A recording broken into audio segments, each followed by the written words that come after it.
അൽഹംദുലില്ലാ, നമ്മളെല്ലാവരും പരിശുദ്ധമായ റമദാനിലേക്ക് അള്ളാഹുവിൻ്റെ തൗഫീഖ് കൊണ്ട് പ്രവേശിച്ചിരിക്കുകയാണ്. നമ്മളെല്ലാവരും ഇന്നലെ തറാവീഹ് നമസ്കരിച്ചു. അൽഹംദുലില്ലാ, നിയ്യത്ത് വെച്ച് ഇന്ന് നമ്മളെല്ലാവരും നോമ്പുകാരാൻ. അള്ളാഹു സ്വീകരിക്കട്ടെ, കബൂലാക്കട്ടെ. പരിശുദ്ധമായ റമദാനിൻ്റെ റഹ്മത്തിൻ്റെ പത്തിലാണ് നമ്മളെല്ലാവരും ഉള്ളത്. ഈ ഒരു സമയത്ത് അള്ളാഹുവിൻ്റെ ഭാഗത്തു നിന്നുള്ള റഹ്മത്ത് നമുക്ക് എങ്ങനെ നേടാം? നമ്മൾ ഏതൊക്കെ ദിക്റുകളാണ് ഈ ഒരു സമയത്ത് അധികരിപ്പിക്കേണ്ടത്? എന്തൊക്കെ കാര്യങ്ങളാണ് ശ്രദ്ധിക്കേണ്ടത്? അതുപോലെ ഈ റമദാനും ബന്ധപ്പെട്ട് ഒരുപാട് പേർക്ക് പല വിധത്തിലുള്ള സംശയങ്ങളാണ്. പ്രത്യേകിച്ച് തറാവീഹ് നമസ്കാരത്തിന്റെ നിയ്യത്തിൽ സംശയമുണ്ട്. അതുപോലെ തന്നെ നോമ്പിന്റെ നിയ്യത്ത് വെക്കുന്നത് സംശയമുണ്ട്. അതുപോലെ ഈ ഇടയത്താഴ സമയത്ത് എന്താണ് ശ്രദ്ധിക്കേണ്ടത്? തഹജ്ജുദ് നിസ്കാരത്തിന്റെ രൂപം എങ്ങനെയാണെന്ന് ചോദിച്ച ആളുകളുണ്ട്. ഒരുപാട് സംശയങ്ങൾ, ഒരുപാട് ഇഷ്കാലുകൾ, ഇങ്ങനെ എല്ലാ കാര്യവും റമദാനിന്റെ ആദ്യത്തെ പത്തിലും അതിനുശേഷമുള്ള ദിവസങ്ങളിലൊക്കെ നമ്മൾ ശ്രദ്ധിക്കേണ്ട, മനസ്സിലാക്കേണ്ട ഒരു കൂട്ടം കാര്യങ്ങൾ ഇൻഷാ അല്ലാഹ് വിശദമായി നമ്മൾ ഇന്നത്തെ ക്ലാസ്സിൽ പറയുകയാണ്. അത് മാത്രമല്ല, പരിശുദ്ധമായ റമദാനിന്റെ 1 മുതൽ 30 വരെ നമ്മൾ മറന്നു പോവാതെ ചൊല്ലേണ്ട ഒരു കൂട്ടം ദിക്റുകളും ഇൻഷാ അല്ലാഹ് ഇന്നത്തെ ക്ലാസ്സിൽ നമ്മൾ പഠിക്കുകയാണ്. ഈ റമദാനിന്റെ മുഴുവൻ പോരിശകളും നഷ്ടമാവാതെ എങ്ങനെ ഈ റമദാനിനെ പ്രയോജനപ്പെടുത്താമെന്നുള്ള എല്ലാ കാര്യങ്ങളും ഉൾപ്പെടുത്തിയിട്ടുള്ള ഈ വീഡിയോ നിങ്ങൾ കാണുക, മറ്റുള്ളവർക്ക് കൂടി എത്തിച്ചു കൊടുക്കുക. അള്ളാഹു നമ്മളെ അനുഗ്രഹിക്കട്ടെ. ആമീൻ. അസ്സലാമു അലൈക്കും വറഹ്മത്തുള്ളാഹി തആല വബറകാതുഹു. ബിസ്മില്ലാഹിർ റഹ്മാനിർ റഹീം. അൽഹംദുലില്ലാഹി റബ്ബിൽ ആലമീൻ വസ്സലാത്തു വസ്സലാമു അലാ അഷ്റഫിൽ മുർസലീൻ വഅലാ ആലിഹി വസഹ്ബിഹി അജ്മഈൻ. അമ്മാ ബഅദ്. സ്നേഹ ബഹുമാനം നിറഞ്ഞ സത്യവിശ്വാസികളെ, ഉമ്മമാരെ, ഉപ്പമാരെ, അൽഹംദുലില്ലാഹ്, അള്ളാഹുവിൻ്റെ അതിമഹത്തായ അനുഗ്രഹത്താൽ പരിപാവനമായ വിശുദ്ധമായ റമദാനിലേക്ക് നമ്മൾ ഇതാ കടന്നിരിക്കുകയാണ്. അള്ളാഹുവിൻ്റെ അതിമഹത്തായ അനുഗ്രഹമാണ്. എത്ര ശുക്ർ പറഞ്ഞാലും മതിയാവില്ല. കാരണം എത്രയോ ആളുകളാണ്, അവരൊക്കെ പരിശുദ്ധമായ റജബ് മുതലേ അള്ളാഹുവെ റമദാനിലേക്ക് എത്തിക്കണേ എന്ന് ദുആ ചെയ്തിട്ട് അവർക്കൊന്നും എത്താൻ പറ്റാതെ അവരൊക്കെ മരണപ്പെട്ടു പോയി. നമ്മളൊന്നും കൂടുതൽ ദുആ ചെയ്യാതെ നമ്മളൊക്കെ അള്ളാഹു തആല എന്ത് ചെയ്തു? ഈ റമദാനിലേക്ക് എത്തിച്ചിട്ടുണ്ട്. അള്ളാഹുവെ പടച്ചവനെ, റമദാനിൽ ഞങ്ങൾ നീ എത്തിച്ചു, ശുക്രൻ, അൽഹംദുലില്ലാ. അള്ളാഹു ഇനി റമദാനിനെ ഉപയോഗപ്പെടുത്താനുള്ള തൗഫീക്ക് നീ തരണേ അല്ലാ എന്ന് ദുആയായിരിക്കണം നമ്മുടെ ഭാഗത്തു നിന്നുണ്ടാവേണ്ടത്. നമ്മൾ വളരെ സന്തോഷത്തോടു കൂടി ഇന്നലത്തെ രാത്രി തറാവീഹ് നിസ്കാരത്തിൽ പങ്കെടുത്തു. എത്ര ഹൃദ്യമായിരുന്നു അല്ലേ? കഴിഞ്ഞ ഒരു വർഷത്തിന് ശേഷം നമ്മൾ നിസ്കരിക്കുന്ന നിസ്കാരമാണ് അല്ലേ? ഇന്നലെ ആർക്കൊക്കെയാണോ തറാവീഹ് നമസ്കരിക്കാൻ പറ്റിയത് അവരൊക്കെ ഭാഗ്യവാന്മാരാണ്, അവരൊക്കെ ഭാഗ്യവതികളാണ്. കാരണം തറാവീഹ് നിസ്കാരത്തിൻ്റെ ശ്രേഷ്ഠത നമ്മൾ ഇന്നലെയൊക്കെ പറഞ്ഞിരുന്നു. ഒരുപാട് നേട്ടങ്ങളുണ്ടെന്ന്. അള്ളാഹു തആല കഴിഞ്ഞുപോയ പാപങ്ങളൊക്കെ വിട്ടുപുറത്ത് മാപ്പ് തന്നു ഇന്നലത്തെ തറാവീഹ് നിസ്കാരത്തോടു കൂടി. അള്ളാഹു തൗഫീഖ് നൽകട്ടെ. ഇന്ന് നിസ്കരിക്കുന്ന തറാവീഹ്, ഇനി വരുന്ന ഓരോ തറാവീഹ് നമസ്കാരത്തിനും വ്യത്യസ്തമായ ഗുണങ്ങളാണ്, വ്യത്യസ്തമായ നേട്ടങ്ങളാണ്. എല്ലാ ഗുണങ്ങളും അള്ളാഹു നേടാനുള്ള തൗഫീഖ് നൽകട്ടെ. അത് കഴിഞ്ഞ് നമ്മൾ ഇന്നലെ തറാവീഹ് നമസ്കാരത്തിന് ശേഷം നിയ്യത്ത് വെച്ചിട്ടുണ്ട്. നിയ്യത്ത് ആരും മറന്നിട്ടില്ല എന്ന് തോന്നുന്നു. അതോടൊപ്പം തന്നെ നമ്മൾ വിത്ർ നിസ്കരിച്ചവരാണ്. ശേഷം നമ്മൾ അല്പം ഒന്ന് ഉറങ്ങി, പിന്നെ ഇടയത്താഴം എഴുന്നേറ്റു. അൽഹംദുലില്ലാ അല്ലേ? ഭക്ഷണം കഴിച്ചവരാണ്. പിന്നെ സുബഹി നമസ്കാരം കഴിഞ്ഞു. കുറച്ച് പേര് ഖുർആൻ ഓതിയിട്ടുണ്ട്. പിന്നെ പല ആളുകളും ആദ്യത്തെ നോമ്പായതുകൊണ്ട് ഒരു ക്ഷീണത്തിൽ ചിലപ്പോൾ കിടന്നിട്ടുണ്ടാവാം. അപ്പോൾ നമ്മുടെ വീഡിയോ കാണുന്ന എല്ലാവരും ആരാണ്? നോമ്പുകാരാണ്. അള്ളാഹുവെ പടച്ചവനെ, അങ്ങനെ ഈ നോമ്പ് നീ സ്വീകരിക്കണേ അല്ലാ. അപ്പോൾ ഇൻഷാ അല്ലാഹ് ഇന്ന് മുതൽ നമ്മൾ ഇനിയുള്ള എല്ലാ ദിവസവും നമ്മൾ ശ്രദ്ധിച്ചിരിക്കേണ്ട, നമ്മൾ അറിഞ്ഞിരിക്കേണ്ട, മനസ്സിലാക്കേണ്ട ഒരു കൂട്ടം കാര്യങ്ങളെ വിശദമായി ഇൻഷാ അല്ലാഹ് ഇന്ന് നമ്മൾ പഠിക്കാൻ പോവുകയാണ്. അല്ലാഹു തആല ഈ റഹ്മത്തിൻ്റെ പത്ത് നമ്മൾ എന്തെല്ലാം സൽക്കർമ്മങ്ങൾ ചെയ്യുന്നു എല്ലാം അല്ലാഹു തആല സ്വീകരിക്കട്ടെ, കബൂലാക്കട്ടെ. ആമീൻ യാ റബ്ബൽ ആലമീൻ. ആദ്യമായി നമ്മൾ മനസ്സിലാക്കേണ്ടത്, പരിശുദ്ധമായ റമദാനിൻ്റെ ആദ്യത്തെ 10 ദിവസങ്ങൾ അല്ലാഹുവിൻ്റെ ഹബീബ് സ്വല്ലല്ലാഹു അലൈഹി വസല്ലമ തങ്ങൾ പറയുന്നു, അവ്വലുഹു റഹ്മ. ആദ്യത്തെ 10 ദിവസങ്ങൾ അത് റഹ്മത്തിൻ്റെ 10ആണ്. അള്ളാഹുവിൻ്റെ ഭാഗത്തു നിന്നുള്ള കരുണ വാരിക്കോരി ചൊരിഞ്ഞു കിട്ടുന്ന 10 ദിവസങ്ങളാണ്. അള്ളാഹുവിൻ്റെ റഹ്മത്ത് എന്ന് പറഞ്ഞാൽ എന്താപ്പാ? അതായത് നമുക്ക് അള്ളാഹിൻ്റെ റഹ്മത്തില്ലാതെ ഒരു കാര്യം പറ്റൂല. അള്ളാഹുവിൻ്റെ കരുണയില്ലാതെ ഒന്നും നമുക്ക് നേടാൻ പറ്റും. ഈ ദുന്യാവിലും പറ്റൂല, ആഖിറത്തിലും പറ്റും. ഞാൻ ഇങ്ങനെ സംസാരിക്കുന്നു, നിങ്ങൾക്ക് കേൾക്കാൻ നിങ്ങളുടെ ചെവിയിൽ കേൾവി ശക്തി തന്നിരിക്കുന്നു, എനിക്ക് സംസാര ശക്തി തന്നിരിക്കുന്നു. ഞാനിങ്ങനെ സംസാരിക്കുമ്പോൾ എൻ്റെ നാവിങ്ങനെ ചലിക്കാൻ എനിക്ക് നാവിൽ, എൻ്റെ വായിൽ അള്ളാഹു ഉമിനീര് തന്നിരിക്കുന്നു. അത് ഞാൻ ഓരോ കാര്യങ്ങൾ പറയുമ്പോൾ ഈ തലച്ചോറിലൂടെ എനിക്ക് ഏതൊക്കെ കാര്യങ്ങൾ പറയണമെന്നുള്ള നിർദ്ദേശം അള്ളാഹു തരുന്നു. ഇതൊക്കെ അള്ളാഹിൻ്റെ കരുണയാണ്. നമ്മൾ നോമ്പ് പിടിച്ചിട്ട് തുറക്കുന്ന സമയത്ത് എത്രയാ ഭക്ഷണങ്ങൾ കഴിക്കുന്നത് അല്ലേ? നമ്മുടെ ഈ ശരീരത്തിലേക്ക് നമ്മൾ ആദ്യം മധുരമുള്ള ഈത്തപ്പഴം കഴിക്കുന്നു, പിന്നെ വെള്ളം കുടിക്കുന്നു, പിന്നെ ചായ കുടിക്കുന്നു, പിന്നെ എരിവും പുളിപ്പൊക്കെയുള്ള സമോസ കഴിക്കുന്നു, പിന്നെ പത്തിരി കഴിക്കുന്നു, ഇറച്ചി കഴിക്കുന്നു. ഇങ്ങനെ മധുരവും പുളിയും ചവർപ്പും കയ്പും എല്ലാമുള്ള ഇങ്ങനെ ഭക്ഷണം ഇങ്ങനെ പോവുകയാണ് നമ്മുടെ ഒരൊറ്റ വയറ്റിലേക്ക്. എന്തെങ്കിലും പ്രശ്നമുണ്ടോ? ഒരു പ്രശ്നമില്ലല്ലോ. അതൊക്കെ വേണ്ട സമയത്ത് അള്ളാഹു തആല വെള്ളം ഒരു ഭാഗത്തിലൂടെ, ഭക്ഷണം ഒരു ഭാഗത്ത്, ഇതൊക്കെ അള്ളാഹിൻ്റെ കരുണയാണ്, അള്ളാഹുവിൻ്റെ റഹ്മത്താൻ.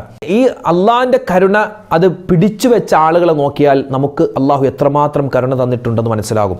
അപ്പോൾ അള്ളാഹുവിൻ്റെ റഹ്മത്ത് നമുക്ക് ഈ ദുന്യാവിലും വേണം, നാളെ ആഖിറത്തിലും വേണം. മരിക്കുന്ന സമയത്ത് അള്ളാഹിൻ്റെ കരുണ വേണം. എപ്പോഴാണ് അള്ളാഹുവിൻ്റെ റസൂൽ സല്ലല്ലാഹു അലൈഹി വസല്ലം തങ്ങൾ പറഞ്ഞല്ലോ, ഒരു മനുഷ്യൻ അള്ളാഹുവിൻ്റെ റഹ്മത്തൊന്നുകൊണ്ട് മാത്രമാണ് മരണസമയത്ത് അവൻ രക്ഷപ്പെടുക. എങ്ങനെയാ? ഒരാൾ മരിക്കാൻ കിടക്കുന്ന സമയത്ത് അവൻ്റെ അടുക്കലേക്ക് അസ്രായിൽ വരുമെന്നാണ്. അസ്രായിലിനെ കാണുമ്പോഴുള്ള ബേജാറ്, പിശാജ് വരും നമ്മളെ ഈമാൻ നഷ്ടപ്പെടുത്താൻ, പിശാജ് വരുമ്പോഴുള്ള ഒരു ബേജാറ്, അതുപോലെ ഞാൻ സ്വർഗത്തിൽ കടക്കോ നരകത്തിൽ കടക്കോ എന്നുള്ള പേടി. അപ്പോൾ ആ ഒരു അവസ്ഥയിൽ നിന്നുള്ള രക്ഷ കിട്ടാൻ നമുക്ക് അള്ളാഹിൻ്റെ റഹ്മത്ത് വേണം. ആ റഹ്മത്താണ് നമ്മൾ ഈ ഒരു മാസത്തിൽ നമ്മൾ ചോദിച്ചു വാങ്ങേണ്ടത്, പ്രത്യേകിച്ച് ആദ്യത്തെ 10 ദിവസങ്ങളിൽ. അല്ലാഹുമ്മർഹംനീ യാ അർഹമർ റഹീമീൻ, ഇതാണ് ആ ദുആ. എല്ലാവർക്കും അറിയാം. ഒന്ന് പറഞ്ഞേ, അല്ലാഹുമ്മർഹംനീ യാ അർഹമർ റഹീമീൻ, കരുണയുള്ള റബ്ബേ നീ എനിക്ക് കരുണ ചെയ്യണേ അല്ലാ എന്നാണ് ഇതിൻ്റെ അർത്ഥം. കരുണയുള്ള അല്ലാ നീ എനിക്ക് കരുണ ചെയ്യണേ, അല്ലാഹുമ്മർഹംനീ യാ അർഹമർ റഹീമീൻ. നമ്മളിങ്ങനെ ദ്വാര, ഈ ദ്വാ മാത്രം പോരല്ലോ, ദ്വാ കൊണ്ട് മാത്രം കരുണ കിട്ടൂല, മറിച്ചോ നമ്മൾ കാരുണ്യം ചെയ്യുന്നവരാവണം. നമ്മുടെ ഉമ്മയോട് കാരുണ്യം, വാപ്പയോട് കാരുണ്യം, ഭാര്യയോട്, ഭർത്താവിനോട്, നമ്മുടെ കൂട്ടുകാരോട്, നമ്മുടെ അയൽവാസികളോട്, നമ്മുടെ കൂടെ ജോലി ചെയ്യുന്നവരോട്, നമ്മുടെ മുതലാളിയോട്, നമ്മുടെ തൊഴിലാളിയോട്, എല്ലാവരോടും കരുണയുണ്ടാവണം. ഒരു കാരുണ്യത്തിൻ്റെ മനസ്സ്. എന്തിനേറെ ഇപ്പോൾ നല്ല ചൂടുള്ള സമയമല്ലേ, നമ്മളൊക്കെ പകൽ നോമ്പ് പിടിക്കുകയാണ്. എത്രയോ ജീവികളാണ്, എത്രയോ മൃഗങ്ങളാണ് ദാഹിച്ചു വലയുന്നത്. അപ്പോൾ നമ്മുടെ വീടിൻ്റെയൊക്കെ മുകളിൽ എന്ത് ചെയ്യുക, ഒരു പാത്രത്തിലൊക്കെ വെള്ളം എടുത്ത് വെച്ച്, അത് വലിയൊരു ഖൈറാണ്. പക്ഷികളൊന്ന് വെള്ളം കുടിക്കട്ടെ, അപ്പോൾ ആ വെള്ളം കുടിപ്പിച്ചതിൻ്റെ പ്രതിഫലം കൂടി അള്ളാഹു നമുക്ക് തരും. അപ്പോൾ എല്ലാവരോടും കരുണയുണ്ടാവുക. ആ കരുണ കാണിച്ചാലാണ് മല്ലാ യർഹം ലാ യുർഹം, ആര് കരുണ കാണിക്കുന്നോ അവർക്ക് അള്ളാഹുവിൻ്റെ കരുണ കിട്ടുമെന്നാണ്. അപ്പോൾ കരുണ നമ്മൾ ചോദിച്ചു വാങ്ങേണ്ട ദിവസങ്ങളാണ്. പിന്നെ വരുന്നതോ മഗ്ഫിറത്തിൻ്റെ ദിനങ്ങളാണ്. അല്ലാഹു മഗ്ഫിർലി ദുനൂബി യാ റബ്ബൽ ആലമീൻ എന്നുള്ള അതിശ്രേഷ്ഠമായ ദിക്ർ പറയേണ്ട ഒരു ദിനങ്ങളാണ് ഇനി വരുന്നത്. അത് കഴിഞ്ഞ് വരുന്നത് നരകമോചനത്തിൻ്റെയും സ്വർഗപ്രവേശനത്തിൻ്റെയും അള്ളാഹുവിൻ്റെ ഭാഗത്തു നിന്നുള്ള മാപ്പിനെ ചോദിക്കേണ്ട ദിനങ്ങളാണ്. ഏതാണത്? അല്ലാഹുമ്മ അഅ്തിഖ്നി മിനന്നാർ വ അദ്ഖിൽനിൽ ജന്നത യാ റബ്ബൽ ആലമീൻ, അള്ളാഹുവേ നരകത്തിൽ നിന്ന് മോചിപ്പിക്കണേ, സ്വർഗത്തിൽ കടത്തണേ. പിന്നെയോ അല്ലാഹുമ്മ ഇന്നക അഫൂൻ തുഹിബ്ബുൽ അഫ്വ ഫഅഫു അന്നി, അള്ളാഹുവേ നീ മാപ്പിനെ ഇഷ്ടപ്പെടുന്നവനാണ്, നീ മാപ്പ് ചെയ്യുന്നവനാണ്, എനിക്ക് നീ മാപ്പ് ചെയ്യണേ എന്ന് അള്ളാഹുവിനോട് പറയേണ്ട ദിനങ്ങളാണ് ഇതിന് ശേഷം വരാനുള്ളത്. പിന്നെ റമദാൻ 1 മുതൽ 30 വരെ ആയിഷ ബിബി റളിയല്ലാഹു തആല നബിയോട് ചോദിച്ചു, നബിയേ റമദാൻ വരുമ്പോൾ ഞാൻ എന്താണ് അധികരിപ്പിക്കേണ്ടത്, എൻ്റെ കെലിമത്തുകളിൽ കസ്റത്തായിട്ട് ഞാൻ എന്താണ് പറയേണ്ടത്? നബി തങ്ങൾ പറഞ്ഞു 4 കാര്യങ്ങളാണ്. ആ 4 കാര്യങ്ങളിൽ ഖസ്ലത്താൻ, 2 കാര്യങ്ങൾ പറഞ്ഞാൽ നിൻ്റെ റബ്ബിന് തൃപ്തിയുണ്ടാകും. രണ്ടാമത്തെ 2 കാര്യം പറഞ്ഞാൽ എന്താണ്? അത് നിൻ്റെ ഇരുലോക വിജയത്തിന് കാരണമാകും. എന്നിട്ട് നബി സല്ലല്ലാഹു അലൈഹി വസല്ലം തങ്ങൾ വിശദീകരിച്ചു കൊടുത്തു. ആദ്യത്തെ 2 കാര്യങ്ങൾ പറയേണ്ടത്, ഒന്ന് ഷഹാദത്താണ്, രണ്ടാമതായി പറയേണ്ടത് ഇസ്തിഗ്ഫാറാണ്. പിന്നെ രണ്ടാമത്തെ 2 കാര്യമെന്ന് പറഞ്ഞാൽ, ഒന്ന് നരകത്തിൽ നിന്ന് മോചനം ചോദിക്കലാണ്, 2 സ്വർഗത്തിലേക്കുള്ള പ്രവേശനം ചോദിക്കലാണ്. ഈ 4 കാര്യങ്ങൾ ഒന്നിച്ച് നമ്മൾ പറയുന്ന ഒരു ദിക്റാണ് അഷ്ഹദു അല്ലാ ഇലാഹ ഇല്ലല്ലാഹ് അസ്തഗ്ഫിറുല്ലാഹ് അസ്അലുക്കൽ ജന്നഹ വ അഊദു ബിക മിനന്നാർ. ഒന്നെല്ലാവരും പറഞ്ഞേ, അഷ്ഹദു അല്ലാ ഇലാഹ ഇല്ലല്ലാഹ് അസ്തഗ്ഫിറുല്ലാഹ് അസ്അലുക്കൽ ജന്നഹ വ അഊദു ബിക മിനന്നാർ. അതിശ്രേഷ്ഠമായ ദിക്റാണ് ഇത്. റമദാൻ 1-30 വരെ നമ്മൾ പറയേണ്ട അതിപ്രധാനപ്പെട്ട ഒരു ദിക്റാണ്, മറന്നു പോകരുതേ. അതിൻ്റെ അർത്ഥം കൂടി പറഞ്ഞിട്ടുണ്ട്. അപ്പോൾ ഈ കാര്യം നമ്മൾ പ്രത്യേകം ശ്രദ്ധിക്കുക. പിന്നെയോ ഈ റമദാനുമായി ബന്ധപ്പെട്ട് ഒരുപാട് കാര്യങ്ങൾ നമ്മൾ ചെയ്യാം. തറാവീഹ് നമസ്കാരം, തറാവീഹ് നമസ്കാരത്തിൽ പ്രത്യേകം ശ്രദ്ധിക്കേണ്ടത് അതിൻ്റെ നീയത്തിൻ്റെ കാര്യം നമ്മൾ പറഞ്ഞിട്ടുണ്ട്. ഇന്നലെയൊക്കെ നമ്മൾ അതിനെ വിശദീകരിച്ചതാണ്. തറാവീഹ് നമസ്കാരത്തിൻ്റെ നീയത്ത് എങ്ങനെയാണ്? 20 റക്അത്ത് തറാവീഹ് നമസ്കാരം എന്ന് മൊത്തത്തിൽ വെക്കലല്ല, മറിച്ച് ഓരോ 2 റക്അത്തിൻ്റെയും ഇടയിൽ 2 റക്അത്ത് തറാവീഹ് നമസ്കാരം അല്ലാഹു തആലയ്ക്ക് വേണ്ടി ഞാൻ ഇമാമോടുകൂടി നിസ്കരിക്കുന്നു എന്നാണ് നിയ്യത്ത് വെക്കേണ്ടത്. അറിയാവുന്ന സൂറത്ത് ഓതാം. പിന്നെ വജ്ജഹത്ത് ഓതൽ പറ്റുമെങ്കിൽ ഓതുക, ഇല്ലെങ്കിൽ വജ്ജഹത്തുവിന് പകരമായിട്ട് സുബ്ഹാനല്ലാഹ് എന്നെങ്കിലും ചുരുങ്ങിയത് ആ സമയത്ത് പറയാൻ പ്രത്യേകം ശ്രദ്ധിക്കുക എന്നൊക്കെ നമ്മൾ പറഞ്ഞിട്ടുണ്ട്. പിന്നെയോ സൂറത്തുൽ ഫാത്തിഹ ഓതി, അറിയാവുന്ന സൂറത്ത് ഓതുക. ഇനി സൂറത്ത് ഓതിയില്ലെങ്കിലും കുഴപ്പമില്ല. പിന്നെ റുക്കൂ സുജൂദൊക്കെ കഴിഞ്ഞിട്ട് 2ാമത്തെ റക്അത്തിൽ അത്തഹിയാത്തിലിരിക്കുമ്പോൾ അത്തഹിയാത്ത് ഓതണം, അതുപോലെ സ്വലാത്ത് ഓതണം, അതുപോലെ അതിനുശേഷമുള്ള ദുആയുണ്ട്. അപ്പോൾ അത്തഹിയാത്ത് ഓതുക, പിന്നെ സ്വലാത്ത് അല്ലാഹുമ്മ സ്വല്ലി അലാ സയ്യിദിനാ മുഹമ്മദ് വഅലാ ആലി സയ്യിദിനാ മുഹമ്മദ് എന്നെങ്കിലും പറയുക. പിന്നെ റബ്ബനാ ആതിനാ ഫിദ്ദുനിയ ഹസനതൻ വഫിൽ ആഖിറതി ഹസനതൻ വഖിനാ അദാബന്നാർ എന്നെങ്കിലും ചുരുങ്ങിയത് പറയുക. അല്ലെങ്കിൽ അല്ലാഹുമ്മ ഇന്നി അഊദു ബിക മിൻ അദാബിൽ ഖബർ എന്നെങ്കിലും പറയാൻ പ്രത്യേകം ശ്രദ്ധിക്കുക. പിന്നെ സാവകാശം നിസ്കരിക്കേണ്ട നിസ്കാരമാണ് തറാവീഹ്. തറാവീഹ് എന്ന് പറഞ്ഞാൽ സൂപ്പർ ഫാസ്റ്റ് ഒരു നിസ്കാരമാണെന്ന് ആരും കരുതണ്ട. സാവകാശം തറാവീഹ് എന്ന വാക്കിൻ്റെ അർത്ഥം അറിയോ? നമ്മൾ ഈ തറാവീഹ് എന്ന് പറയില്ലേ, തറാവീഹ് എന്ന് കേൾക്കുമ്പോൾ നമ്മുടെ മനസ്സിലേക്ക് 1 മണിക്കൂർ കൊണ്ട് 20 റക്അത്ത് അല്ലെങ്കിൽ 3/4 മണിക്കൂർ. ചില പള്ളികളിൽ ചില ആളുകൾ പറയും, ഓ ഇന്ന് ഉസ്താദ് ഭയങ്കര സ്പീഡായിരുന്നു കേട്ടോ, ഇന്ന് ഉസ്താദ് പൊളിച്ചു, ഇന്ന് ഉസ്താദ് 1/2 മണിക്കൂർ കൊണ്ട് നിസ്കരിച്ചു, ഇന്ന് ഉസ്താദ് 25 മിനിറ്റ് കൊണ്ട്, ഇന്ന് 3/4 മണിക്കൂർ കൊണ്ട് എന്നൊക്കെ നമ്മൾ വമ്പടിച്ച് പറയാറുണ്ട്. അങ്ങനെ നിസ്കരിച്ചാൽ അത് എന്തൊട്ട് നിസ്കാരമാണ്? നമ്മൾ ഏതായാലും നിസ്കരിക്കുക, റാഹത്തായിട്ട് നിസ്കരിക്കുക, സാവകാശം നിസ്കരിക്കുക. തറാവീഹ് എന്നതിൻ്റെ അർത്ഥം അറിയോ? വിശ്രമ നിസ്കാരം എന്നാണ് അതിൻ്റെ അർത്ഥം. വിശ്രമ നിസ്കാരം എന്നുള്ള തറാവീഹ് നിസ്കാരത്തെ നമ്മളോ സൂപ്പർ ഫാസ്റ്റായിട്ട് നിസ്കരിക്കുകയാണ്. അപ്പോൾ നമ്മുടെ നിസ്കാരം എവിടെ പോകും? അപ്പോൾ അതുകൊണ്ട് ഈ 2 റക്അത്തായിട്ട് നമ്മൾ തറാവീഹ് നമസ്കാരം നിസ്കരിക്കുമ്പോൾ അതിൻ്റെ നിയ്യത്ത് നമ്മൾ നോക്കുക. അതുപോലെ സൂറത്തിൻ്റെ കാര്യം പറഞ്ഞു. അതുപോലെ തന്നെ ഇത് ആണുങ്ങൾക്ക് മാത്രമുള്ള നിസ്കാരമൊന്നുമില്ല കേട്ടോ, പെണ്ണുങ്ങൾക്കും നിസ്കരിക്കാം. പെണ്ണുങ്ങൾ നിസ്കരിക്കൽ സുന്നത്തായ നിസ്കാരമാണ്. പിന്നെ തറാവീഹിന് ശേഷം അതിശ്രേഷ്ഠമായൊരു ദ്വായുണ്ട്. പിന്നെ അതിനുശേഷം നിയ്യത്ത് വെക്കുക, നിയ്യത്തിന് ശേഷമുള്ള ദ്വായുണ്ട്. പിന്നെ വിത്ർ നിസ്കാരം 3 റക്അത്താണ് നമ്മളിവിടെ സാധാരണ നിസ്കരിക്കുന്നത്. അപ്പോൾ അതിൻ്റെ രൂപമൊക്കെ നമ്മൾ ഇന്നലത്തെ വീഡിയോയിൽ വിശദമായിട്ട് പറഞ്ഞിട്ടുണ്ട്. ഒന്ന് സെർച്ച് ചെയ്താൽ നിങ്ങൾക്കത് കാണാൻ പറ്റുന്നതാണ്. അപ്പോൾ പിന്നെ നമ്മൾ ശ്രദ്ധിക്കേണ്ടത് ഇടയത്താഴത്തിൻ്റെ സമയമാണ്. പല ആളുകളും വലിയ വമ്പായിട്ട് പറയാറുണ്ട്, ഓ നമ്മൾ ഇന്നലെ ഇടയത്താഴത്തിന് എഴുന്നേറ്റില്ല, ഓ നീ ഇടയത്താഴം കഴിക്കാതെയാണല്ലോ നോമ്പ് പിടിച്ചത്, നല്ല സ്ട്രോങ് ഉണ്ടല്ലോ എന്നൊക്കെ ആളുകളുടെ മുമ്പിൽ ചുമ്മാ വമ്പടിക്കാൻ വേണ്ടി കിടന്നുറങ്ങുന്ന ആളുകൾ. അങ്ങനെയൊന്നുമല്ല. ആ സമയത്ത് നബിതങ്ങളുടെ സുന്നത്താണ് ഒന്ന് എഴുന്നേറ്റ് 1 ഗ്ലാസ് വെള്ളം കുടിക്കലോ, ഒരു ഈത്തപ്പഴം കഴിക്കലോ, അതൊരു ഖൈറാണ്. അതിൽ ബർക്കത്തുണ്ടെന്നാണ്, ഫിസ്സുഹൂരി ബർക്ക എന്നാണ്. അത്താഴത്തിലൊരു ബർക്കത്തുണ്ട്. ആ സമയത്ത് എഴുന്നേൽക്കുക, അത്താഴം കഴിക്കുക, 2 റക്അത്ത് തഹജ്ജുദ് നിസ്കരിക്കുക, എന്നിട്ട് നമ്മൾ ദുആ ചെയ്യുക എന്ന് പറഞ്ഞാൽ അതിശ്രേഷ്ഠമാണ്. എപ്പോഴും അല്ലാഹു തആല അവൻ്റെ അടിമകളിലേക്ക് നോക്കിയിരിക്കുന്നൊരു സമയമാണ്. പിന്നെ അത് കഴിഞ്ഞ് സുബഹി നിസ്കാരം കഴിഞ്ഞ് ഞാൻ പറഞ്ഞല്ലോ, സുബഹി നിസ്കാരം കഴിഞ്ഞ് ഒരു അല്പം ഖുർആൻ ഓതാം പറ്റുമെങ്കിൽ. പിന്നെയോ സുബഹി നിസ്കാരം കഴിഞ്ഞ് ഒറ്റ മലന്ന് കിടക്കില്ല, അങ്ങനെയല്ല. ആ സുബഹി നിസ്കാരം കഴിഞ്ഞിട്ട് ആ സൂര്യൻ ഒന്ന് ഉദിക്കുന്നത് ഒന്ന് കാത്തിരിക്കുക. കാരണം അതിനുശേഷം ഉറങ്ങാൻ ശ്രമിക്കുക. അതിന് മുമ്പ് ഉറങ്ങിയാൽ ആ ദിവസം തന്നെ ബർക്കത്തില്ലായ്മയായി മാറും. നമ്മൾ ഈ ബർക്കത്തിന് ചോദിക്കുന്ന, കാരുണ്യത്തെ ചോദിക്കുന്ന ഈ റമദാനിൽ ബർക്കത്ത് നഷ്ടപ്പെടുന്ന കാര്യങ്ങൾ എന്തിനാണ് ചെയ്യുന്നത്? അപ്പോൾ ആ കാര്യം ശ്രദ്ധിക്കേണ്ടതുണ്ട്. പിന്നെ നോമ്പ് തുറയുമായി ബന്ധപ്പെട്ട, പിന്നെ പകലൊക്കെ നമ്മൾ നോമ്പ് നഷ്ടപ്പെടുത്തുന്ന മോശപ്പെട്ട വർത്തമാനങ്ങൾ, മറ്റുള്ളവരെ കളിയാക്കൽ, ഗീബത്ത്, നമീമത്ത്, മോശമായ കാര്യങ്ങൾ ചെയ്യുക, മോശമായത് കേൾക്കുക, കാണുക, അതൊക്കെ എന്താണ്? നമ്മുടെ നോമ്പിൻ്റെ പവിത്രതയെ, ശ്രേഷ്ഠതയെ ഇല്ലാതാക്കുന്നതാണ്. പിന്നെയോ നോമ്പ് തുറയുമായി ബന്ധപ്പെട്ട് പ്രത്യേകം ശ്രദ്ധിക്കണം. ഉമ്മമാരെ, നിങ്ങൾ 6:30 ബാങ്കാണെങ്കിൽ 6:25 തുടങ്ങും എന്ത്? പഞ്ചസാര കലക്കാൻ, നാരങ്ങ കലക്കാൻ, അതുപോലെ തന്നെ അങ്ങോട്ട് പോകാൻ, ഇങ്ങോട്ട് പോകാൻ, ഇറച്ചിക്കറി താളിക്കാൻ. ആ സമയത്ത് പരമാവധി ജോലിയൊക്കെ ഒന്ന് നിർത്തിവെച്ചിട്ട് ഒന്ന് ദ്വാരക്കണം. കാരണം നിങ്ങൾ മറ്റുള്ളവർക്ക് വേണ്ടി ഇങ്ങനെ കഷ്ടപ്പെടുന്നുണ്ടോ? നിങ്ങളുടെ കാര്യം നിങ്ങൾ ശ്രദ്ധിച്ചിട്ടുണ്ടോ? അള്ളാഹിനോട് നമ്മൾ അവിടെ ചെല്ലുമ്പോൾ നീ എന്തേ ദ്വാരക്കാതിരുന്നതെന്ന് ചോദിക്കുമ്പോൾ ഞാൻ മാപ്പിളക്ക് ഭക്ഷണം ഉണ്ടാക്കുമായിരുന്നു റബ്ബേ എന്ന് പറഞ്ഞാൽ ശരിയാവുമോ? ഇല്ലല്ലോ. അപ്പോൾ അതുകൊണ്ട് ആ സമയത്ത് എന്ത് ജോലിയാണെങ്കിലും നമ്മൾ ഇച്ചിരി നേരത്തെ ചെയ്ത് തീർക്കുക, എന്നിട്ട് നല്ലപോലെ ദ്വാരക്കുക. ആ സമയത്ത് എത്രയോ വിഷമങ്ങളുണ്ട്, സങ്കടങ്ങളുണ്ട്, എത്രയോ രോഗികളായ ആളുകൾ, എത്രയോ ആളുകൾ ദ്വാരക്കാൻ പറഞ്ഞു. അപ്പോൾ ആ സമയത്ത് എന്ത് ചെയ്യാം? നല്ലതുപോലെ ദ്വാരക്കുക. നല്ല അതിശ്രേഷ്ഠമായ സമയമാണ്. പിന്നെ ആ സമയത്ത് നമ്മൾ 2 ദിക്റുകൾ പറയാൻ അല്ലേ പ്രത്യേകം നമ്മൾ പഠിച്ചിട്ടുണ്ട്. ഒന്ന് അല്ലാഹുമ്മ ലക സുംതു വഅലാ റിസ്ഖിക അഫ്തർതു എന്ന ദിക്ർ. അതുപോലെ തന്നെ നോമ്പ് തുറന്ന് കഴിഞ്ഞിട്ട് ദഹബൽ ലമഉ വബ്തല്ലത്തിൽ ഉറൂഖു വസബത്തൽ അജ്റു ഇൻഷാ അല്ലാഹ് എന്ന ദിക്ർ പറയുക.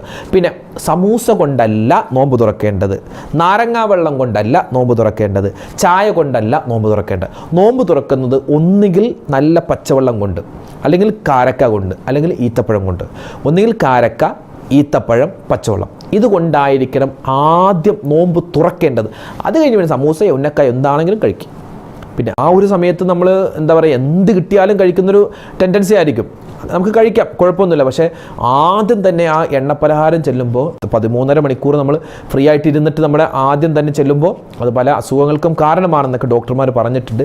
അവർ പറഞ്ഞ് ഞാൻ നിങ്ങൾക്ക് പറഞ്ഞു തന്നു മാത്രം. ഈ പറയുന്ന ഞാനും ഒക്കെ സമൂസ കഴിക്കാറുള്ളവരാണ്. അപ്പോൾ പറയുന്നത് നോമ്പ് തുറക്ക് ശേഷമുള്ള ഭക്ഷണം കഴിക്കൽ അതിനുശേഷം വരാനിരിക്കുന്ന ഇശാ നിസ്കാരത്തെയും തറാവീഹ് നിസ്കാരത്തെയും ബാധിക്കുന്നതായി മാറാൻ പാടില്ല. അപ്പോൾ ഇങ്ങനെയുള്ള കാര്യങ്ങളാണ് നമ്മൾ നോമ്പ് തുറയുമായി ബന്ധപ്പെട്ട്, റമദാനുമായി ബന്ധപ്പെട്ട് ശ്രദ്ധിക്കേണ്ടത്. പിന്നെ കഴിയുന്നത് പോലെ നമ്മൾ സ്വതക്ക കൊടുക്കുക, ഖത്മുൽ ഖുർആൻ തീർക്കുക. ഒരുപാട് ശ്രേഷ്ഠത അല്ലേ, ഒരു അക്ഷരത്തിന് എത്രയോ നേട്ടങ്ങളാണ്. ഉളു എടുത്തിട്ട് ഖുർആൻ എടുത്ത് കയ്യിൽ പിടിച്ചിട്ടൊന്ന് ഓതുന്ന ഒരു മനുഷ്യനെ സംബന്ധിച്ചിടത്തോളം അള്ളാഹു ഇത്രമാത്രം ഒരു അടിമയെ കണ്ടിട്ട് സന്തോഷിക്കുന്ന വേറെ ഒരു സമയമില്ലെന്നാണ്. റമദാനിൽ നോമ്പുകാരനായിട്ട് അവൻ ഉദുവെടുത്ത് ഖുർആൻ കയ്യിൽ പിടിച്ച് ഓതുന്ന ഒരു മനുഷ്യനെ കണ്ടിട്ട് അള്ളാഹ് എത്രമാത്രം സന്തോഷിക്കുന്നു അറിയോ? ആ സമയത്ത് അള്ളാഹ് മലക്കുകളോട് പറയും, നിങ്ങൾ കണ്ടോ എൻ്റെ അടിമകൾ ചെയ്യുന്നത് കണ്ടോ? അവർ നല്ല വിശപ്പും ദാഹവുമുണ്ട്, എന്നിട്ടും അവർ എനിക്ക് വേണ്ടി ഖുർആൻ ഓതുന്നു, എൻ്റെ വചനങ്ങൾ പറയുന്നു, എൻ്റെ വചനങ്ങൾ ഓതുന്നു എന്ന് അള്ളാഹു തആല നമ്മെക്കൊണ്ട് മലക്കുകളോട് ഗർവ് പറയുമെന്നാണ്. അപ്പോൾ എന്താ പറയുക, നമ്മൾക്ക് ഖുത്തമുൽ ഖുർആൻ തീർക്കാം. അതുപോലെ തന്നെ നമുക്ക് ദിക്റുകൾ പറയാം. നമുക്ക് അറിയാവുന്ന ദിക്ർ, ഈ റമദാനിലെ സ്പെഷ്യലായ ദിക്ർ മാത്രമല്ല, അതല്ലാത്ത ഒരുപാട് ദിക്റുകൾ അറിയാമല്ലോ. സുബ്ഹാനല്ലാഹ്, അൽഹംദുലില്ലാഹ്, അല്ലാഹു അക്ബർ, ലാ ഹൗല വലാ ഖുവത ഇല്ലാ ബില്ലാഹ്. അപ്പോൾ അറിയാവുന്ന ദിക്റുകൾ പറയുക. സ്വതക്കുകൾ അധികരിപ്പിക്കുക. ഇന്ന് ഗൂഗിൾ പേയുടെ കാലമാണ്, ഫോൺ പേയുടെ കാലമാണ്, പേടിഎമ്മിൻ്റെ കാലമാണ്. അപ്പോൾ എന്ത് ചെയ്യുക, നമ്മുടെയൊക്കെ മൊബൈലിൽ ഒരുപാട് ആളുകൾക്ക് പ്രയാസമാണ്, സങ്കടമാണെന്നൊക്കെ പറഞ്ഞ് വരുമല്ലോ. അപ്പോൾ റമദാനിൽ ഒരു 50 രൂപയോ 100 രൂപയോ ഒക്കെ കൊടുത്താൽ എന്താണ്, അത് വലിയൊരു സ്വതക്കയായിട്ട് അള്ളാഹു നമുക്ക് നാളെ തിരിച്ചു തരും. അപ്പോൾ ഈ കാര്യങ്ങൾ ശ്രദ്ധിക്കുക. അതുപോലെ പ്രത്യേകം ശ്രദ്ധിക്കേണ്ട ഒരു കാര്യമാണ് നോമ്പിൻ്റെ നീയത്ത്. ഇത് ഫർദ നോമ്പാണ്.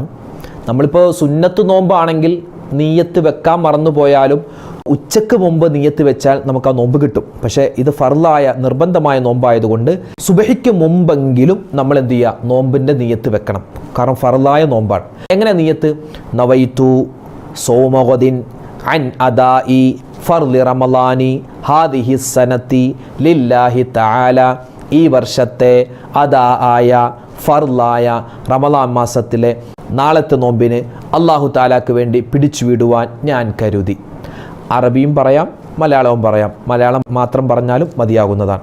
ഇത് വെറുതെ അങ്ങോട്ടും ഇങ്ങോട്ടും നോക്കിയില്ല, നമ്മുടെ മനസ്സിലുണ്ടാവട്ടെ നീയത്ത്. നീയത്തെന്ന് പറഞ്ഞാൽ മനസ്സിൽ കരുതി നാവ് കൊണ്ട് പറയണമെന്നാണ്. ചില ആൾക്കാർ വിളകളാന്ന് വെറുതെ ഇങ്ങനെ പറഞ്ഞു, അങ്ങനെയല്ല. മനസ്സിൽ തട്ടി നമ്മൾ നാവ് കൊണ്ട് പറയണം. എല്ലാത്തിനും നീയത്തുണ്ട്. നിസ്കരിക്കുമ്പോൾ നീയത്തില്ലേ, നോമ്പിന് നീയത്തുണ്ട്. പിന്നെ അതുപോലെ തന്നെ ഹജ്ജ് ചെയ്യുമ്പോൾ നീയത്തുണ്ട്. ഹജ്ജിൻ്റെ നീയത്താണ് ഇഹ്റാം കെട്ടുക എന്ന് പറഞ്ഞാൽ. അപ്പോൾ എല്ലാത്തിനും നീയത്തുണ്ട്. എല്ലാ അമലുകളും സ്വീകരിക്കപ്പെടുന്നത് നീയത്തനുസരിച്ച്. അപ്പോൾ നമ്മുടെ നീയത്ത് ക്ലിയർ ആക്കുക. ചില ആളുകൾ ചോദിക്കാറുണ്ട്, റമദാനാകുമ്പോൾ എപ്പോഴുള്ള സംശയങ്ങളിൽ പെട്ടൊരു സംശയമാണ്, ഉസ്താദെ ഈ രാത്രി 12 മണി കഴിഞ്ഞാൽ പിന്നെ നമ്മൾ അടുത്ത ദിവസത്തേക്ക് കടന്നില്ലേ, അപ്പോൾ പിന്നെ 12 മണിക്ക് ശേഷം നീയത്ത് വെക്കുന്നവർ അല്ലെങ്കിൽ സുബഹിക്ക് മുമ്പ് നീയത്ത് വെക്കുന്നവർ നാളത്തെ നോമ്പ് എന്ന് വെക്കേണ്ട ആവശ്യമുണ്ടോ? ഇന്നത്തെ നോമ്പെന്ന് പറഞ്ഞാൽ പോരെ? നമ്മുടെ ക്ലോക്ക് ടൈം വെച്ച് നോക്കുന്ന സമയത്ത് നമുക്ക് 12 മണി കഴിഞ്ഞാൽ പിന്നെ ഒരു അടുത്ത ദിവസമാണല്ലോ. പക്ഷെ അങ്ങനെയല്ല. നമ്മുടെ നോമ്പിൽ നിയത്ത് വെക്കുമ്പോൾ നമ്മൾ ശ്രദ്ധിക്കേണ്ട കാര്യം രാവും പകലും അങ്ങനെയാണ് നോക്കുന്നത്. രാവും പകലും, പകലെന്ന് പറഞ്ഞാൽ മറ്റൊരു ദിവസമാണ്, രാവെന്ന് പറഞ്ഞാൽ മറ്റൊരു ദിവസമാണ്. അപ്പോൾ അങ്ങനെ നമ്മൾ കണക്ക് കൂട്ടുമ്പോൾ നാളത്തെ നോമ്പ് എന്ന് തന്നെയാണ് നമ്മൾ പറയേണ്ടത് കേട്ടോ. അപ്പോൾ അങ്ങനെ പറഞ്ഞാലാണ് നോമ്പ് ശരിയാവുക. അതങ്ങനെയല്ല ഇങ്ങനെയല്ല എന്ന് പറഞ്ഞ് പിന്നെയും കുത്തി ചോദിക്കേണ്ട കാര്യമൊന്നുമില്ല, അതങ്ങനെ തന്നെയാണ്. അതുപോലെ തന്നെ ശ്രദ്ധിക്കേണ്ട ഒരു കാര്യമാണ് നമ്മുടെ തഹജ്ജുദ് നിസ്കാരം. റമദാൻ മാസത്തിൻ്റെ ശ്രേഷ്ഠതകളിൽപ്പെട്ട അതിപ്രധാനമാണ് ഇതിൻ്റെ കൂലി. ചെറിയ അമലിന് പോലും വലിയ കൂലിയാണ്. അതായത് ഒരു സുന്നത്ത് നിസ്കരിച്ചാൽ ഫർളിൻ്റെ കൂലിയാണ്. ഒരു ഫർള് നിസ്കരിച്ചാൽ 70 ഫർളിൻ്റെ കൂലിയാണ്. ഒരു സുബ്ഹാനല്ലാഹ്ക്ക് 70 സുബ്ഹാനല്ലാഹ്. 1 രൂപ കൊടുത്താൽ 70 രൂപ കൊടുത്ത പോലെ. അപ്പോൾ എല്ലാത്തിനും 70ഉം 700ഉം 7000 ഒക്കെ ആയിട്ട് അള്ളാഹു അധികരിപ്പിച്ച് തരുന്ന ഒരു മാസമാണ് ഈ പരിശുദ്ധമായ റമദാൻ. അപ്പോൾ അതുകൊണ്ട് നമ്മൾ പരമാവധി സുന്നത്ത് നിസ്കാരങ്ങൾ, ഇപ്പോൾ നമ്മൾ തറാവീഹ് നിസ്കരിക്കുന്നു, അത് കഴിഞ്ഞ് വിത്ർ നിസ്കരിക്കുന്നു, പിന്നെ ചില ആളുകൾ അവ്വാബി നിസ്കരിക്കാറുണ്ട്, ദുഹാ നിസ്കരിക്കാറുണ്ട്, പിന്നെ ഓരോ നിസ്കാരത്തിനും ഫർളിന് മുമ്പും ശേഷമുള്ള സുന്നത്ത് നിസ്കരിക്കാറുണ്ട്. പിന്നെ അതുപോലെ നമ്മൾ ശ്രദ്ധിക്കേണ്ട നിസ്കാരമാണ് തഹജ്ജുദ് നിസ്കാരം. 2 റക്അത്ത് നിസ്കരിച്ചാൽ മതി. 2 റക്അത്ത് തഹജ്ജുദ് നിസ്കാരം അല്ലാഹു തആലക്ക് വേണ്ടി നിസ്കരിക്കുന്നു എന്ന് പറഞ്ഞ് അല്ലാഹു അക്ബർ. ഉറങ്ങിയിട്ട് എഴുന്നേറ്റിട്ട് നിസ്കരിക്കുന്ന നിസ്കാരത്തിനാണ് തഹജ്ജുദ് നിസ്കാരം എന്ന് പറയുക. അപ്പോൾ നമ്മൾ ഈ ഇടയത്താഴത്തിന് നമ്മൾ എഴുന്നേക്കില്ല, ആ സമയത്ത് നമുക്ക് ഇടയത്താഴം കഴിച്ചിട്ടോ അല്ലെങ്കിൽ കഴിക്കുന്നതിന് മുമ്പോ നമുക്ക് 2 റക്അത്ത് നിസ്കരിച്ചിട്ട് നല്ലപോലെ ദ്വാരക്കുക. അപ്പോൾ ഇൻഷാ അല്ലാഹ് തഹജ്ജുദ് നിസ്കാരത്തിൻ്റെ കൂലിയും കിട്ടും. നമ്മൾ തഹജ്ജുദ് നിസ്കാരമൊക്കെ ഈ റമദാനിൽ സ്ഥിരമാക്കിയാൽ റമദാൻ കഴിയുമ്പോഴും നമുക്കത് നിത്യമായി കൊണ്ടുപോകാനുള്ള വലിയ തൗഫീക്ക് അള്ളാഹു തരും. അപ്പോൾ മൊത്തത്തിൽ നമ്മൾ റമദാനുമായി ബന്ധപ്പെട്ട് പ്രത്യേകിച്ച് റമദാൻ്റെ ആദ്യത്തെ 10 നമ്മൾ കാരുണ്യ പ്രവർത്തനങ്ങൾ എന്ന് പറഞ്ഞാൽ റിലീഫ് പ്രവർത്തനങ്ങളൊക്കെ ഉണ്ടാവും ഓരോ മഹലിലൊക്കെ. അപ്പോൾ അതിൽ നമ്മൾ പങ്കെടുക്കുക.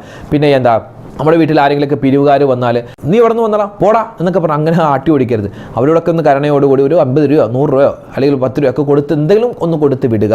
അതുപോലെ റമദാൻ മാസമാകുമ്പോൾ നമ്മുടെ വീടുകളിലൊക്കെ ഈ സക്കാത്തിൻ്റെ പൈസ വാങ്ങാനും അതുപോലെ തന്നെ കുറച്ച് സ്വതക്കൊക്കെ വാങ്ങാൻ വേണ്ടി കുറേ ആളുകൾ വരാറുണ്ട്. പാവപ്പെട്ട ഒരുപാട് പേര്, 2-3 സ്ത്രീകൾ ഒന്നിച്ചു വരും. ചിലപ്പോൾ ചില ആളുകൾ അരി ചോദിച്ചു വരും, ചിലപ്പോൾ പഞ്ചസാര ചോദിച്ചു വരും. അങ്ങനെ സ്ത്രീകളൊക്കെ വരുമ്പോൾ ഒരു 5 രൂപ കൊടുത്തിട്ട് നിങ്ങൾ വീതിച്ചെടുത്തോ, അങ്ങനെ ഒരു നക്കാപ്പിച്ച പൈസ കൊടുക്കുന്ന ഒരു അവസ്ഥ ഉണ്ടാവരുത്. കാരണം അള്ളാഹിൻ്റെ റഹ്മത്ത് നമ്മളിങ്ങനെ ചോദിക്കുന്നു, നമ്മൾ റഹ്മത്ത് തടയുന്നു. അങ്ങനെ ആവരുത്. നമ്മൾ അള്ളാഹിനോട് റഹ്മത്ത് അല്ലാഹുമ്മ റഹ്മനി യാ റഹ്മർ റഹീമീൻ എന്ന് ചോദിക്കുന്നതോടൊപ്പം തന്നെ നമ്മുടെ ഭാഗത്തു നിന്നുള്ളൊരു കരുണ ഉണ്ടാവണം. എന്നാലേ ആ കരുണ നമുക്ക് അള്ളാഹുവിൻ്റെ ഭാഗത്തു നിന്ന് കിട്ടുകയുള്ളൂ. അപ്പോൾ അങ്ങനെയുള്ള ആളുകൾ വരുന്ന സമയത്ത് അവർക്ക് എന്തെങ്കിലും ഒന്ന് വീതിച്ചെടുക്കാൻ പറ്റുന്ന രൂപത്തിൽ ഒരു 50 രൂപയോ 100 രൂപയൊക്കെ കൊടുത്തിട്ട് അവരോട് പറയുക, ഒന്ന് വീതിച്ചെടുക്കാൻ പറയുക. അപ്പോൾ അങ്ങനെ അവരോടും നമ്മളൊന്ന് കരുണ കാണിക്കുക. നമ്മുടെ വീട്ടിലുള്ള മൃഗങ്ങളുണ്ടാകും, നമുക്ക് നോമ്പാണ്, അതുകൊണ്ട് പൂച്ചക്കും ആടിനും ഒന്നും കൊടുക്കണ്ട, അങ്ങനെയൊന്നുമല്ല. അവർക്ക് നോമ്പുണ്ടാവില്ല, അപ്പോൾ അവർക്ക് അവരുടേതായ സമയത്ത് വെള്ളം കൊടുക്കലും. ഇപ്പോൾ നല്ല ചൂടല്ലേ, ഞാൻ പറഞ്ഞല്ലോ, അവ കുറച്ച് വെള്ളമൊക്കെ എടുത്ത് നമ്മൾ അവിടെ ഇവിടെയൊക്കെ വെച്ചാൽ ഈ പക്ഷികളൊക്കെ വന്ന് കുടിച്ചിട്ട് പോകും.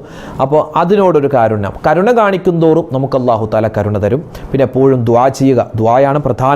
റമദാനിലെ ദുആ ഇങ്ങനെ അധികരിപ്പിക്കുക. മലയാളത്തിലും അതുപോലെ അറബിയിലൊക്കെ അറിയാവുന്ന രൂപത്തിൽ നമ്മൾ ദുആ ചെയ്യുക. ഒരുപാട് വിഷമങ്ങൾ, സങ്കടങ്ങൾ ഉള്ളതാണ്. എല്ലാ പ്രയാസങ്ങളും അല്ലാഹു മാറ്റി തരട്ടെ.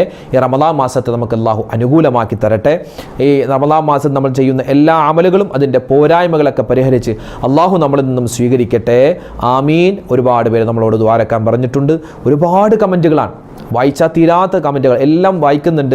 പക്ഷേ ഓരോന്നിനും കൃത്യമായി മറുപടി തരാനുള്ള പ്രയാസം കാരണം എല്ലാവർക്കും വേണ്ടി ദ്വാരക്കുന്നു. അല്ലാഹു സുബ്ഹാനഹു വ തആല നമുക്കും നമ്മളോട് ബന്ധപ്പെട്ടവർ ആരൊക്കെ ദ്വാ കൊണ്ട് വസിയത്ത് ചെയ്തോ, ആരൊക്കെ കമൻ്റ് എഴുതുന്നോ, നമ്മുടെ വീഡിയോ കാണുന്നോ, എല്ലാവർക്കും അല്ലാഹു എല്ലാവിധ ഖൈറും സലാമത്തും ബറക്കത്തും റഹ്മത്തും ഏറ്റി ദുനിയാവിലും ആഖിറത്തിലും കൊടുക്കുമാറാവട്ടെ. ഹലാലായ മുറാദുകൾ അല്ലാഹു ഹാസിലാക്കട്ടെ. എല്ലാവിധ രോഗങ്ങളിൽ തൊട്ടും അല്ലാഹു കാക്കുമാറാവട്ടെ. ഈ പരിശുദ്ധമായ റമദാൻ നമുക്ക് അനുകൂലമായ സാക്ഷിയാക്കി അല്ലാഹു സ്വീകരിക്കട്ടെ.